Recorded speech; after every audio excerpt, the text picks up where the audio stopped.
seorang warga yang disebut-sebut bernama Muhammad Isa, usia 65 tahun, pekerja nelayan, warga desa Ranto Pakam, Kecamatan Bendahara, Kabupaten Aceh Tamiang, hanyut di sungai yang ada di kampung itu.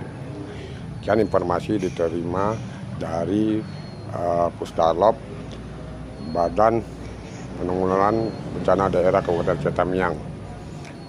Korban sampai saat ini sedang dicari oleh tim SAR dari BPBD Aceh Tamiang dan tim SAR dari Kota Langsa bersama warga dan pihak terkait lainnya sedang mencari korban yang hanyut belum ditemukan.